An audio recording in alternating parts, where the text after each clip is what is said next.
If you take the old Great North Road out of London into the pleasant countryside of Hertfordshire, you come 25 miles out to the Frythe, a smallish estate bound by the road to the west. And following its long curving drive, you find yourself outside a rather pleasant, large, porticoed house. A well-built house of brick and stone, which reflects the age in which it was built, for it stands, in a sense, as a monument to Victorian affluence.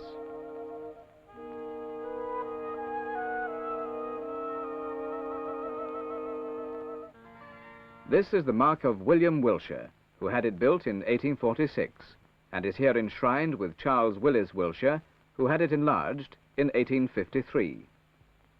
The house, then, is relatively modern, but it stands on an older site, and the history of the estate and the links of the Wilshire family with it, as this memorial shows, stretch very much further back.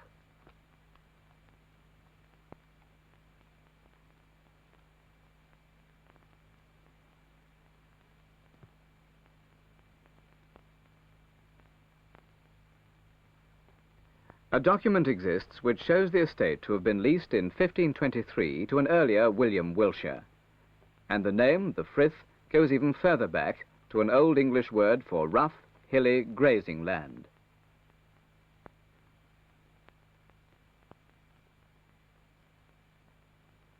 But the only surviving link is the low hill on which the estate lies, and from which it stretches away northwards towards the village of Welwyn. The Romans knew it when they built the old highway from St. Albans to Colchester.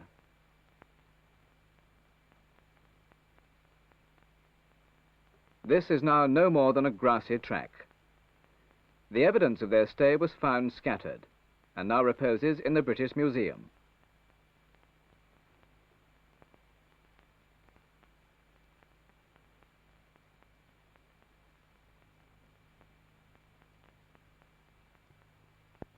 The local footpaths achieved more recent historic interest when Bernard Shaw settled here and used his persuasive powers to have them maintained.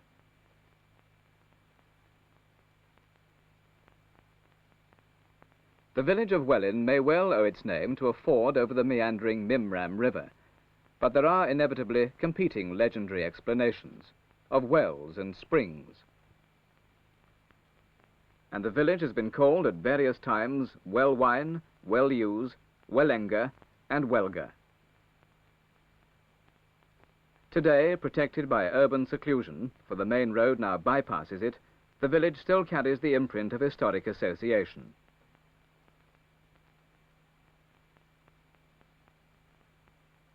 Its church dates back to 1190. Its inns have a certain rustic charm.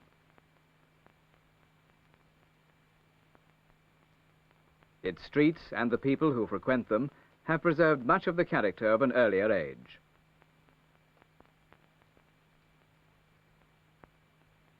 Nearby Welwyn Garden City reflects more modern times, with its shops, railway and industrial centre.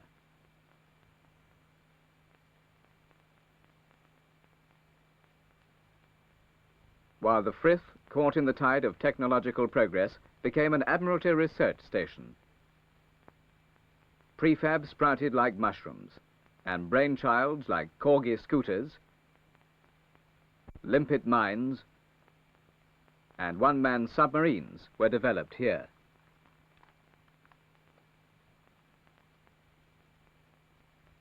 After the war, the Frythe passed to ICI Research, who built new laboratories in the grounds beyond the pond. Unilever Research acquired it in 1962.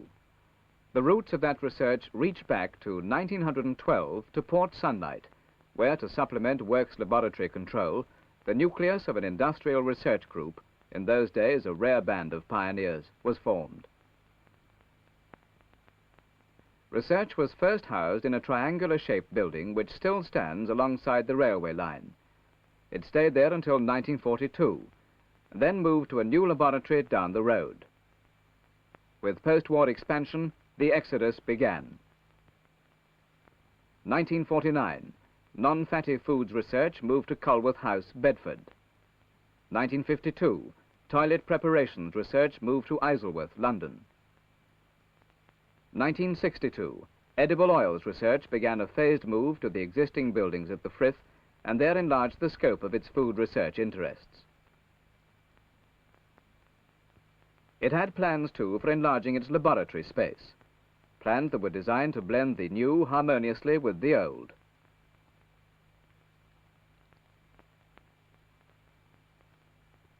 The work began. Trees were felled. The first site was cleared. Piles went in to provide a firm foundation.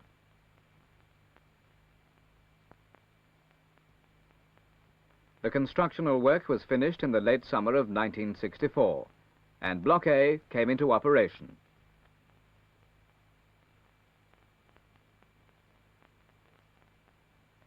Its principal purpose is process and plant development, symbolized in this mural by a young local artist. Block B, a simple functional building destined for product research, was completed and occupied by the autumn of 1965. New products result from studies of the science underlying such processes as baking and ice cream making.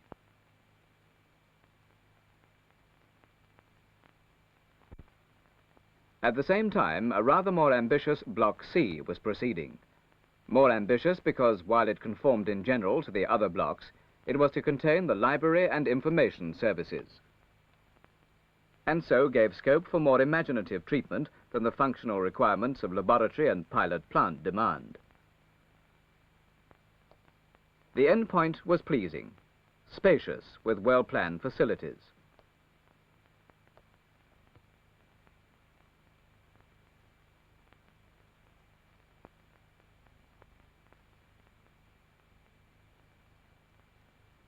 And outside a cloistral colonnade to provide a simple classical touch.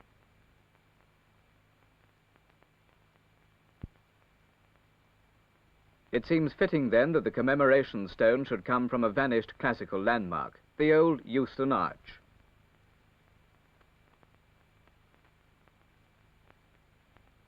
It was unveiled by Professor Sir Ewart Jones of Oxford University.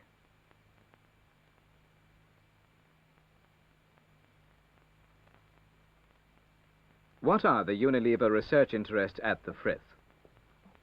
Obviously, they must be linked to the industry which supports them. And to this end, there are two interdependent aspects, basic and applied research.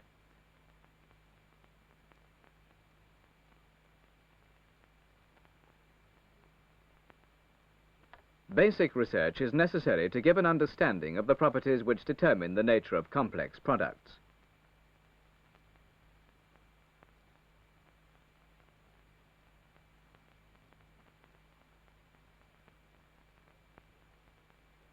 Here at the Frythe, it is concerned with, amongst other things, the structure of fats.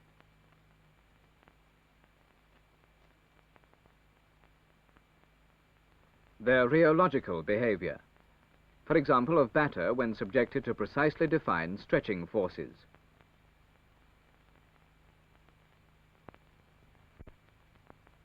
Their polymorphism, as seen here in the study of a liquid fat crystal changing from one crystal form to another.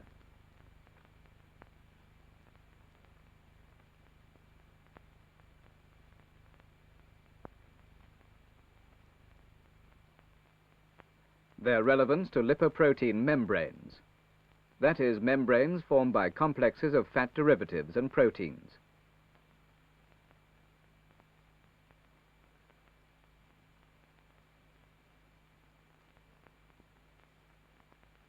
Their behavior in emulsions and batters. The ingredients of this cake batter have been dyed to enable the scientists to follow their movements during the micro-bake.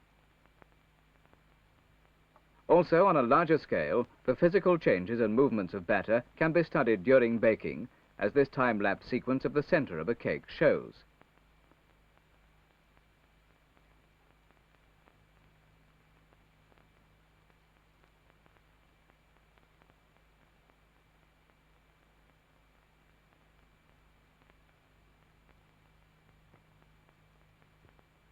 The flow pattern can clearly be seen as the cake is cut, observed, and comparisons made.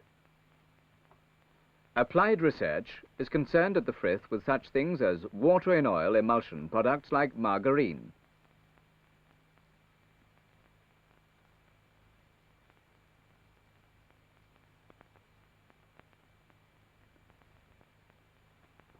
Oil in water emulsions which are the basis of freeze-thaw products like ice cream.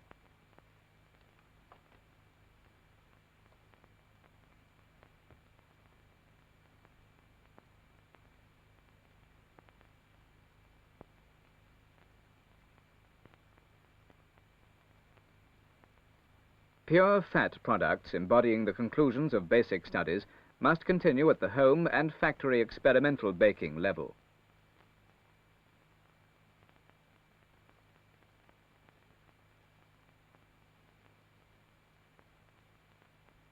There is a pattern to all this, of course. Whatever the problem to be resolved, the experiments which are to resolve it must be clearly understood by all those who take part, and the experiments must be designed to produce the right kind of answer. They must also be carried out with care and skill, if the answers are to have significance.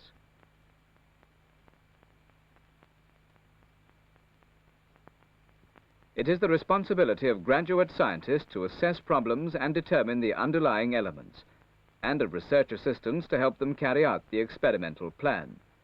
A plan which will have been designed not to test skill, for that must be known, but to use that skill to find answers.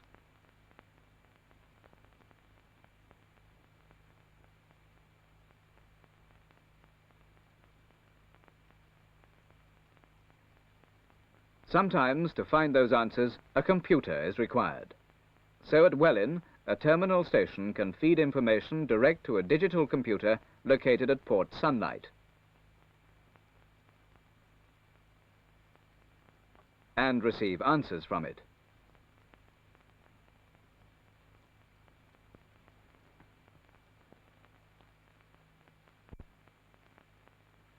Many disciplines are required. Chemical engineering,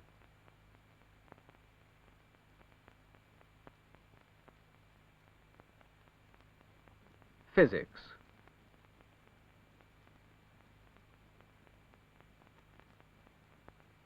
physical chemistry, chemistry, biology,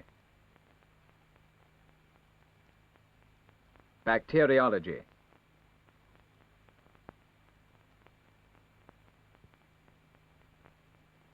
and this is the interesting point about industrial research, that whatever the industry on which it is based, it breaks down into well-defined, interlinked scientific categories and contains within itself a whole cosmos of scientific interests.